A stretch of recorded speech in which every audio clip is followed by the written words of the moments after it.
సరే నేను ఆఫీస్కి వెళ్తున్నాను, నాకు టైం అయింది. ఇవ్వండి, వచ్చేటప్పుడు పాప కోసం ఏమన్నా తీసురండి. ఇంట్లో ఖాళీగా ఉండి అవి తీసురా ఇది తీసురా అని చెప్పడం కాదు, డబ్బులు ఎక్కడి నుంచి వస్తుంది ముందు తెలుసుకో. ఇవ్వండి, ఏమన్నా తీసుకొచ్చారా? ఏంటి తెచ్చేది? ఎన్ని రోజులు నా మీద డిపెండ్ అయి ఉంటావు చెప్పు. ఇవ్వండి, మీ మీద డిపెండ్ అవడం ఏముందండి, పిల్లలతో నాకు ఏదైనా జాబ్ చేయాలంటే ఎలా కుదిరిద్దండి కదా.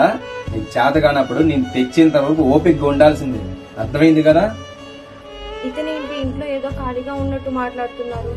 నేను పిల్లల్ని చూసుకోవడానికి కదా ఇంట్లోనే ఉండేది. హలో, ఇవ్వండి, వచ్చేటప్పుడు ఇంట్లో సరుకులు, పిల్లలకి ఫ్రూట్స్ ఏమైనా తీసురండి. డబ్బుల గురించి మీరు ఆలోచించకండి, నేను ఫోన్ పే చేస్తా చూడండి. ఇట్రా. ఏమండి, సరుకులు తీసుకొచ్చారా? సరుకులు తెచ్చానులే గానీ నీకు డబ్బులు ఎక్కడి చెప్పు. ఎవరి దగ్గర అడిగావా? నాకు అవసరం లేదండి, ఆ డబ్బులు నావే. నీకెక్కడిదే? నేను జాబ్ చేస్తున్నానండి. జాబా? ఎప్పుడు చూసినా ఇంట్లో ఖాళీగా ఉంటావు. నేను వర్క్ ఫ్రం హోమ్ లో జాయిన్ అయ్యానండి.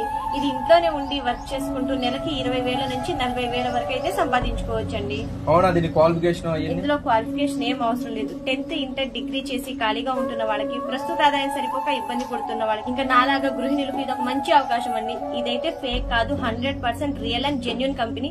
ఇందులో చాలా మంది జాయిన్ అయ్యి హ్యాపీగా మనీని అయితే సంపాదించుకుంటున్నారు. సో గాయస్, ఇంకెందుకు ఆలస్యం చేస్తున్నారు? వెంటనే స్క్రీన్ మీద నెంబర్ కి కాల్ చేయండి, వర్క్ ఏంటో తెలుసుకోండి. నచ్చితే జాబ్ లో జాయిన్ అయిపోండి. All the best.